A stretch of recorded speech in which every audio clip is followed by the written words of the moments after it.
Good morning out there in the DFS community. It's Vaughn, the Statman, coming into your YouTube airwaves, and welcome to the Stat Room. Woo! 1, 2, Statman coming for you. 3, 4, I'ma beat that score. 5, 6, we gonna win this. 7, 8, we gonna beat this slate. 9, 10, we gonna do it again. Yes, we had a phenomenal night in DFS, and that's a shout out to DMX. All right, guys, but before I get into all of the wonderful DFS, I'm gonna get into my positive word. And my word for this fine morning is passion. You see how I speak with such passion about DFS? Because this is what I love. I call DFS daily fantasy strategy. When the games are going on, I'm looking at the contest for the next day. That's how much I just love it. I love acting the same way. If Hollywood ever give me a shot to really show my talent, I get one of those roles where I can show range, I will probably win an Oscar because I'm dope at that as well. Guys, find something that you're absolutely passionate about. Like when you wake up in the morning, you should be like, whoa, I can't wait to start my day. If you don't feel like that, you're committing spiritual suicide, because life doesn't begin until you find something that drives you, that you just can't stop. I can't stop DFS because I love it. So guys, find something that you're passionate about and you'll be phenomenal. All right, I'm gonna leave it there with passion, guys. So before I get into all the wonderful DFS knowledge, I'm going to introduce myself, guys. I'm Vaughn the Statman. You can follow me on Twitter. That's at Vaughn the Statman. Guys, check out my website. That's VonnTheStaTman.com. The top 20 went crazy. Somebody did a 387 with my top 20 tonight. So it's the best value in DFS. All right, guys, so that's enough with that. All right, so let me run through my scores real quick. On Fanduel, I did a 317 and a 340. On Draftkings, I did a 298. A 310, and Yahoo I did a 330. All right, so that's enough with that, guys. Let me get right into the DFS. Someone wanted me to talk about the slate, so that's what I'm gonna do. I'm gonna break down each slate. All right, so on tap, I'm doing the main slate only. It's a 6-game slate. First on tap, we have New York at Washington. New York is starting to fight hard. Now, Washington they have become one of the top defensive teams in the league. They're weak at the center position, so I think Cantor should do well. New York is weak at every position except their center position, so I think Washington should easily win this game. Next up, we got the Los Angeles Clippers at the Toronto Raptors.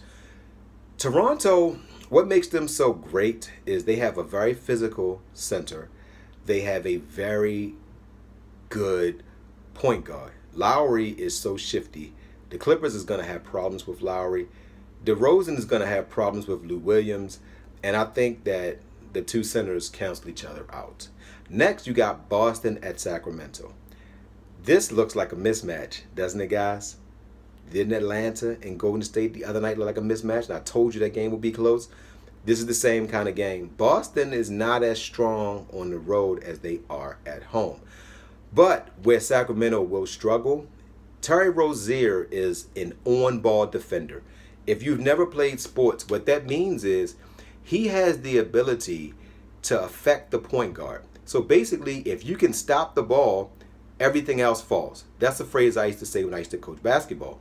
If you can slow down the point guard position, you can slow down their whole offense. And Rozier, his specialty when he was at Louisville was he was an on-ball defender.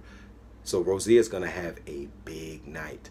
Also in this game, I like all of the matchups for Boston and Sacramento. And Boston, they're going to be kind of equal at the center position. I think Sacramento might get Boston at the small forward position. All right, next we got Portland at OKC. This has the makings of a nail biter. And I think it's not going to be a high scoring game because Portland is one of the top 3 defenses. It's tough to score on Portland at the 4 and 5 position because they hog up all the rebounds, and then they have 2 of the best shooters in the league.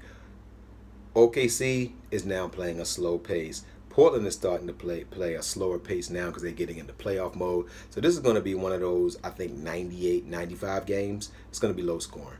Next, you got Atlanta at Houston. Houston is on the second night of a back-to-back. Chris Paul is an on-ball defender. And Moatu is a great defender. They're not playing, and it won't matter. Atlanta doesn't really have the horses, but they're young.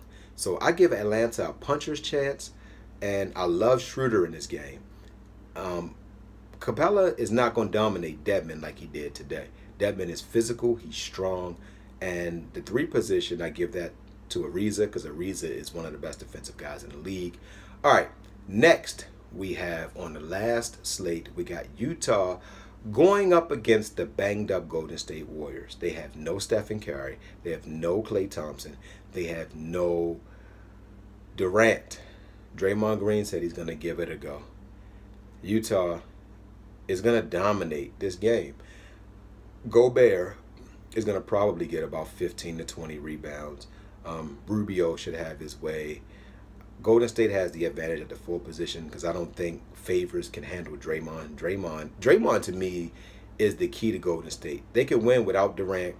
If one of the 3, Durant, Steph, or Klay doesn't play, they can still win as long as they have Draymond because Draymond's phenomenal.